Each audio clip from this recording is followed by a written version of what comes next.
এখানে চারদিক দিয়ে দেশপ্রেম বাইয়া বাইয়া পড়তে আছে, মাথার থেকে শরীর থেকে সমস্ত জায়গা থেকে এত দেশপ্রেম। ভারত রংপুর নিয়ে নিচ্ছে, চিকেন নেকটা চেকন 22 কিলোমিটার মাত্র শিলিগুড়ি করিডোর, সেটাকে চড়া করার জন্য ভারত এখন রংপুর বিভাগ দখল করে নিচ্ছে। এটা শুধু এই যে ভারত বন্ধু, তাকে আমি ভারত বন্ধুই বলবো, প্যারিস নিবাসী ভারত বন্ধু ইউটিউবারই বলছেন না, গুগল করলে এবং কতগুলো পত্রিকা যেমন ইনকেলাব দেখলে পড়লে আপনাদের বিশ্বাস করতে আপনারা বাধ্য হবেন যে বাংলাদেশের গাইবান্ধা অঞ্চলে এই অঞ্চলটাকে কেটে ভারত দখল করে নেয়ার জন্য সেখানে একটা মন্দির কমপ্লেক্স করা হয়েছে, শ্রী শ্রী রাধা গোবিন্দ কালী মন্দির। শ্রী শ্রী রাধা গোবিন্দ কালী মন্দির কমপ্লেক্সের ভেতরে 140টা মূর্তি আছে, শিব, কৃষ্ণ এবং আরো অন্যান্য দেবদেবীর। এখানে উদ্যোক্তা হচ্ছেন হরিদাস চন্দ্র তরণী দাস। হরিদাস চন্দ্র তরণী দাস 22 কোটি বা 28 কোটি টাকা খরচ করে এই কমপ্লেক্সটা করছেন। তবে যেটা গুজব সেটা হচ্ছে সেখানে একটা রামের মূর্তি তৈরি করা হচ্ছে এবং রামের মূর্তি 80% হয়ে গেছে, আর মাত্র এক মাসের ভেতরেই 15ই জুলাই এর উদ্বোধন হবে। এবং হরিদাসকে বলা হচ্ছে তিনি একজন ভারতের একজন সেবক, ভারতের এখানে দখল করে নেবে রংপুর বিভাগ, এর পেছনে কাজ করছেন হরিদাস চন্দ্র তরণী দাস। এটা হচ্ছে গুজব। এই গুজবটা শুধু প্যারিস নিবাসী ইউটিউবার করছেন তাই না, ভারতপন্থী আপাত দৃষ্টিতে তারা বাংলাদেশের প্রেমে গদগদ, তারা এই অপপ্রচারটা করছে এবং গুগল করলে সেটা পাওয়া যায়। আমিও এই দশচক্রে পড়ে গিয়েছিলাম। আমি মনে করেছিলাম ঘটনাটা সত্য না হলে এতগুলো সোর্স থেকে এই তথ্যটা আসছে। একটু সন্দেহ ছিল যে ভারত বন্ধু প্যারিস নিবাসী ইউটিউবার বাংলাদেশ বিরোধী, জামাতের নামে এখানে একটা সাম্প্রদায়িক রাজনীতি করে পানি ঘোলা করে বাংলাদেশে ভারতীয় আধিপত্যবাদ প্রতিষ্ঠা করার জন্য যিনি নিরলসভাবে কাজ করে যাচ্ছেন, যিনি 2024 সালের তথাকথিত নির্বাচনের পরে বলেছিলেন মার্কিন যুক্তরাষ্ট্র এখানে হস্তক্ষেপ করবে এবং তিনি ভারতীয় পণ্য বর্জন আন্দোলনের শীর্ষে ছিলেন। এই আন্দোলন বিরোধিতা করার জন্য আমাকে ভারতের এজেন্ট, ভারতের দালাল, কত কিছু বলা হলো। শুধু প্যারিস নিবাসী বলেন নেই, আরো অনেক নাগরিক টিভিতে এসছেন, কিছু চেনা মুখ, তারা আমাকে বলে দিলেন ওনার ডক্টর হাশমির জন্ম তো ভারতে, তিনি ভারতপন্থী। যেহেতু তিনি ভারতপন্থী তাই ডক্টর হাশমি ভারতীয় পণ্য বর্জন আন্দোলন বিরোধিতা করছেন। আমি বিরোধিতা করেছিলাম এই জন্য, হাসিনাকে ক্ষমতায় রেখে এক দফা আন্দোলন করতে হবে, সে আন্দোলন হবে হাসিনা হটাও, ভারতীয় পণ্য বর্জন দিয়ে হাসিনাকে হটানো যাবে না। আমি সত্য প্রমাণিত হলাম। যাই হোক, এখন আমি আপনাদের ওই সেন্সেশনাল তথ্যের দিকে নিয়ে যাচ্ছি। প্যারিস নিবাসী একজন লোকের ছবি দেখিয়ে বলছেন, ভিডিওতে একজন ভারতীয় নাগরিক ভারতে বসে বলছেন তারা যশোর, খুলনা, রংপুর, ফরিদপুর সব জায়গায় ভারতীয় পতাকা তুলবেন, বাংলাদেশকে ছিন্ন বিচ্ছিন্ন করে গাজার মতো বানিয়ে দেবেন এবং রংপুর বিভাগকে তারা আলাদা করে ফেলবেন। এই উস্কানিমূলক একটা বক্তব্য দেওয়ার পরে তিনি আবার একটা ছবি দেখালেন, বললেন ভারতীয় একজন বিশেষজ্ঞ আন্তর্জাতিক বিষয়ে, তার নাম বললেন ভারত ঘমন্ড। আমি গুগল করে এই ভারত ঘমন্ড নামে ওই ব্যক্তিকে পেলাম না। ওই ব্যক্তি পৃথিবীতে এক্সিস্ট করে না। একটা ভুল ভাওতা ভুয়া একটা নাম দিয়ে প্যারিস নিবাসী ইউটিউবার বললেন, দেখেন ওই যে ভারতীয় নাগরিক বলছে রংপুর দখল করে নেবে, ফরিদপুর, যশোর, খুলনা তারা দখল করে নেবে। এখন দেখেন ভারত ঘমন্ড, ইনি তো আরো শিক্ষিত মানুষ, একজন বিরাট অ্যানালিস্ট ভারতের, তিনি বলছেন আমরা বাংলাদেশকে শেষ করে দেব, রংপুর বিভাগ কেটে ফেলবো। এবং রংপুর বিভাগ কাটতে হবে কেন?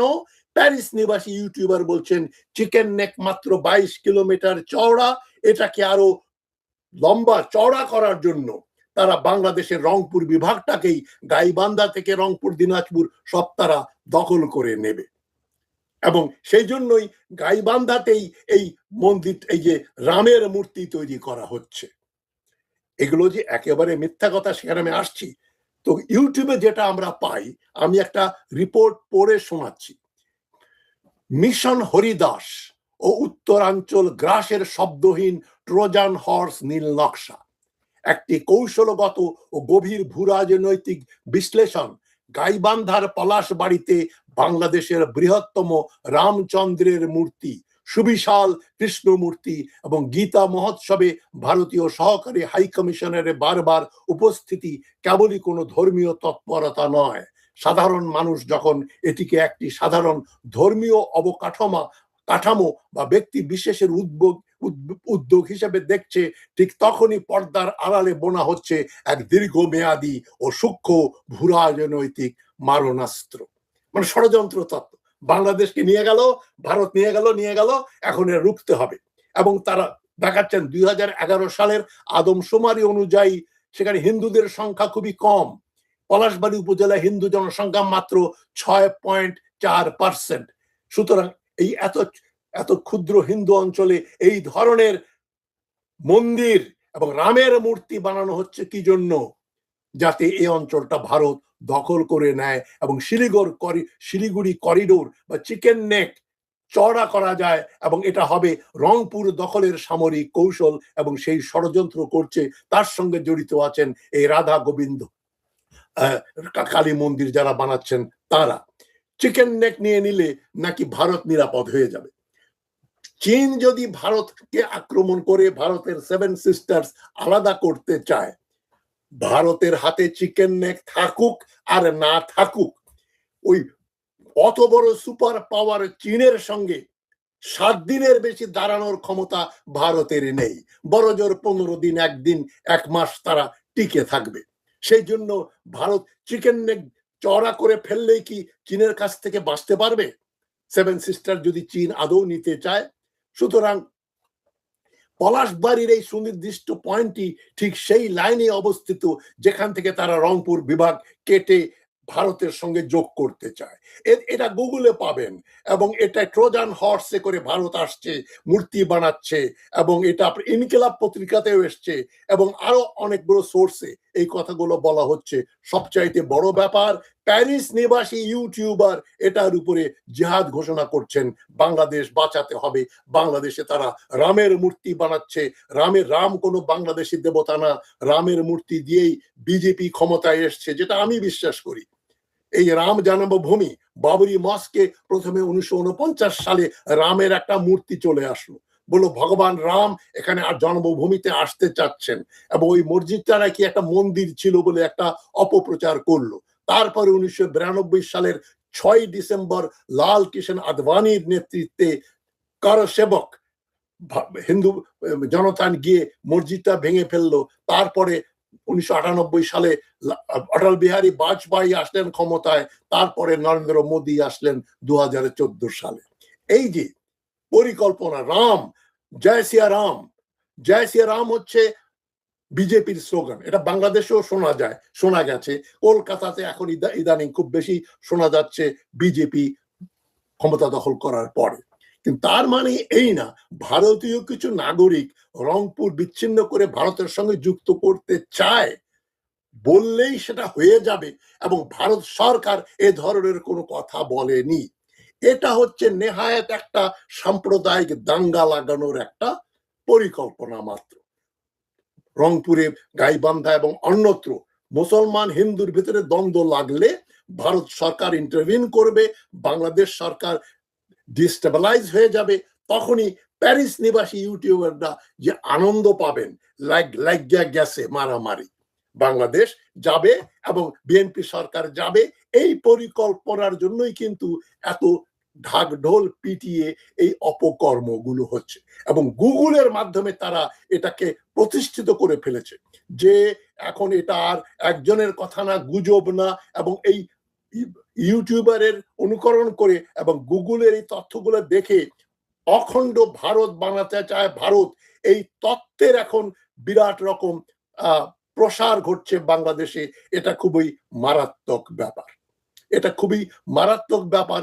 এই জন্যই আমি আজকের এই আলোচনাটা করছি। আমি কাল পরশু বলেছিলাম, আমিও মোটামুটি ধরে নিয়েছিলাম যে নিশ্চয়ই কিছু না কিছু ঘটছে, নিশ্চয়ই রংপুরে একটা রামের মূর্তি গড়া হচ্ছে, রাম মূর্তি দিয়ে তারা এইখানে বিজেপি বা হিন্দুত্ববাদকে এখানে প্রতিষ্ঠিত করবে। এই ব্যাপারে আমি মোটামুটি কনভিন্স ছিলাম, কিন্তু আমি দেখছি যে আমি ভুল ছিলাম। আমি দুঃখিত। আমার টিমকে যখন নিয়োগ করলাম, তারা ফরেনসিক টেস্ট করে দেখছে এই মূর্তির প্রথমে বলা হচ্ছে 50 ফুট লম্বা রামের মূর্তি প্রতিষ্ঠিত হয়ে যাচ্ছে। তারপরে বলছে ওটা মূর্তির হাইট বেড়ে গেল, ওটা বেড়ে 82 ফুট হয়ে গেল। যে 82 ফুট উঁচা একটা মন্দির, রামের মূর্তি এখানে গঠিত হচ্ছে, এবং এটা দিয়ে তারা বৃহত্তর রংপুর দখল করার পরিকল্পনা, এবং এই পরিকল্পনাটা হয়ে গেছে। এখন সময়ের ব্যাপার মাত্র, এরকম একটা অপপ্রচার চলছে। এবং এখানে টাকা খরচ করে তারা শ্রী শ্রী রাধা গোবিন্দ কালী মন্দির কমপ্লেক্সের মাধ্যমেই তারা এইখানে দখল করে ফেলবে, এবং এখানে তারা ভারত বানিয়ে ফেলবে।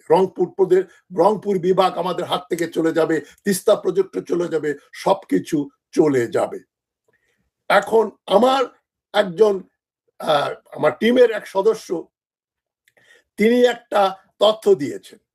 উনি একটা এআই দিয়ে একটা কমান্ড দিয়েছে এআই কে, যে create a giant hyper realistic statue Ram the middle of a roundabout surrounded by bamboo scaffolding with construction workers. মানে উনি আমার অ্যাসিস্ট্যান্ট একটা দিল, এআই দিয়ে একটা ক্রিয়েট করলো, এমন একটা রামের মূর্তি বানাও একটা চৌমাথায়, একটা রাস্তার মোড়ে, যেখানে বাঁশের ওই যে স্ক্যাফোল্ডিং, যেটাতে বিল্ডিং বানানোর সময় যে ফ্রেমটা বানানো হয়, যে ফ্রেম দিয়ে কনস্ট্রাকশন করা হয়, ওটা দিয়ে তৈরি করে দাও। সঙ্গে সঙ্গে দেখা গেল একটা 82 ফুট লম্বা মূর্তির একটা ছবি কম্পিউটার এআই জেনারেট করে দিল। সেই এআই দিয়ে বানানো ছবি কিন্তু ভাইরাল হয়েছে। সেটাই ব্যবহার করছে প্যারিস নিবাসী ইউটিউবার এবং অন্যান্যরা, যারা না বুঝেই ব্যাপারটাকে সমর্থন করছেন। এবং আমিও প্রায় মোটামুটি কনভিন্সড হয়ে গিয়েছিলাম যে প্যারিস নিবাসী হয়তো এখন এতটা বাংলাদেশ বিরোধী না, তিনি বাংলাদেশের একজন দেশপ্রেমিক ব্যক্তি বলে ক্ষণিকের জন্য আমার একটা খটকা হলো। আমি জানতাম তিনি ভারতীয়, কিন্তু হঠাৎ করে একটা খটকা হলো যে তিনি যে কথাগুলো বলছেন এটা তো বাংলাদেশের পক্ষে যায়। ভারত দখল করে ফেলবে রংপুর বিভাগ, 82 ফুট রাম মূর্তি হবে, এই ধরনের কোনো ব্যাপার ঘটে নাই। সেখানে এখন ভারতীয় এক সাংবাদিক একটা লেখা লিখলেন যে নেত্রকোনাতে এক বাঙালি মুসলমান ভদ্রলোক, দারুল উলুম নোমানিয়ার একজন আলিম ওয়াসিক বিল্লাহ নোমানি, তিনি নেত্রকোনাতে হিন্দুদের মুসলমান বানাচ্ছেন। তবে জোর করে বানাচ্ছেন, এটা হচ্ছে অপপ্রচার। কাউকে জোর করে মুসলমান বানানো হচ্ছে না। এবং এই অপপ্রচার করে হিন্দু মুসলিমের ভেতরে একটা দ্বন্দ্ব তৈরি করাই হচ্ছে মূল উদ্দেশ্য, যাতে বিএনপি সরকার পড়ে যায় এবং যাদের ফায়দা লুটার তারা ফায়দা লুটবে। ভারতপন্থী ধর্মীয় কিছু দলও আছে, তাদেরই অনুপ্রেরণায় এখন এই কাজগুলা করা হচ্ছে। বাংলাদেশে ধর্মান্তর করা কোনো অপরাধ নয়। ভারতের কতগুলো রাজ্যে এটা আছে যে হিন্দু ধর্ম থেকে অন্য ধর্মে ধর্মান্তরিত হলে তাদের শাস্তি হয়। বাংলাদেশে এ ধরনের কোনো আইন নেই। তবে রাম মূর্তি হলে আমি সত্যি সত্যি খুবই চিন্তিত হয়ে পড়ব। রাম হচ্ছে সিম্বল অফ বৃহত্তর ভারত। অনার্যদেরকে বশীভূত করা, পরাজিত করার সিম্বল হচ্ছে রাম এবং দুর্গা। দুর্গার যে অসুর হচ্ছে কালো মানুষ, সাঁওতাল বা গারো বা আদিবাসী বাংলাদেশের বা এই অঞ্চলের। আর রাম হচ্ছে পুরো ভারত এবং শ্রীলঙ্কাতে আর্যদের প্রভাব সৃষ্টি করার, আর আর্যদের রাজত্ব প্রতিষ্ঠা করার সিম্বল। জয় শ্রী রাম, সেই জন্য বিজেপির স্লোগান তারা বৃহত্তর ভারতের কল্পনা করে, যেটা ভারতের নতুন পার্লামেন্ট ভবনে যে ম্যাপ রয়েছে সেখানে বৃহত্তর ভারত এর চিত্র রয়েছে, আফগানিস্তান থেকে থাইল্যান্ড, ইন্দোনেশিয়া পর্যন্ত। তাদেরই উত্তরসূরি হচ্ছে নরেন্দ্র মোদীর বিজেপি সরকার। এবং এই পরিকল্পনার কথা বলে উস্কানি দিয়ে, এই কথাগুলো সত্য, রামকে প্রতিষ্ঠিত করে ভারতে একটা হিন্দুত্ববাদী ফ্যাসিস্ট রাষ্ট্র তৈরি করা, সেটা অলরেডি হয়ে গেছে, আরো হয়তো ওদিকে উন্নতি হবে, আরো ফ্যাসিজম বৃদ্ধি পাবে। সেদিক দিয়ে আমাদের শঙ্কিত হবার কারণ রয়েছে, সাবধানতা অবলম্বন করা উচিত। কিন্তু মিথ্যা কথা বলে যে বাংলাদেশে রামের একটা মূর্তি তৈরি হচ্ছে 80 ফুট 82 ফুট লম্বা, চিন্তা করতে পারেন 82 ফুট মানে 8 তলা বিল্ডিং এর সমান, এগুলো একেবারেই গুজব, আতঙ্ক সৃষ্টি করে জনগণকে বিভ্রান্ত করার ছাড়া এর আর কোনো কাজ নেই। তো আমি দুঃখিত যে আমি শ্রী শ্রী রাধা গোবিন্দ কালী মন্দির এর হরিদাস চন্দ্র তরুণীদাস সম্বন্ধে আমার ভুল ধারণা ছিল। ইনভেস্টিগেশন করার পরে ফরেন্সিক এভিডেন্স দিয়ে আমি দেখতে পাচ্ছি যে এই ধরনের কোন রাম মন্দির তৈরি হচ্ছে না, এবং ভারতের কিছু লোক বাংলাদেশ দখল করে নিতে চায় বললেই বাংলাদেশ ভারতের পদানত হবে না। বাংলাদেশকে ভারত যদি দখল করতে চায়, বাংলাদেশের 10 ডিভিশন সৈন্যের জায়গায় তাদের 20 ডিভিশন সৈন্য মোতায়েন করতে হবে, যেটা ভারতের হাতে নেই। তার সেনাবাহিনীর বিরাট অংশ, প্রায় সবটাই রয়েছে চীন এবং পাকিস্তান বর্ডারে এবং কাশ্মীরে কয়েক লক্ষ ভারতীয় সেনা কাশ্মীরকে বিচ্ছিন্ন হওয়ার হাত থেকে রক্ষা করছে। সুতরাং ভারত কোনো জুজু নয়। ভারত বাংলাদেশের সঙ্গে যুদ্ধ করে বাংলাদেশ দখল করতে পারবে না, একেবারেই অসম্ভব ব্যাপার। ভারতকে ভয় পাবার কিছু নেই, এবং ভারত বাংলাদেশ দখল করতে চাইলে চীন বসে থাকবে না। আমরা না চাইলেও চীন তখন ভারতের বিরুদ্ধে যুদ্ধ করতে বাধ্য হবে। এই অঞ্চলে তারা ভারতের প্রভাব এতটা বৃদ্ধি পাবে যে বাংলাদেশের অঞ্চল তারা দখল করে ফেলবে, এটা অসম্ভব ব্যাপার। এবং চিকেন নেক নিয়ে যে কথাগুলো প্যারিস নিবাসী ইউটিউবার বললেন, অনেকেই বলছে যে তারা এই জন্য রংপুর বিভাগ দখল করতে চায়, এটা একটা উদ্ভট, স্ট্র্যাটেজিক্যালি একটা উদ্ভট গুজব। এসব গুজবে আমাদের কান দেওয়ার দরকার নেই। আমরা বাংলাদেশে সাম্প্রদায়িক সম্প্রীতি রাখতে চাই। হিন্দু, মুসলমান, বৌদ্ধ, খ্রিস্টান সবাই মিলে আমরা বাংলাদেশি হিসাবে বসবাস করব। ভারতীয় জুজুর কোনো ভয় দেখিয়ে এখানে পানি ঘোলা করে রাজনীতি করার কোনো অবকাশ নেই। আমরা এটা প্রতিহত করব, জনগণ এটা প্রতিহত করবে।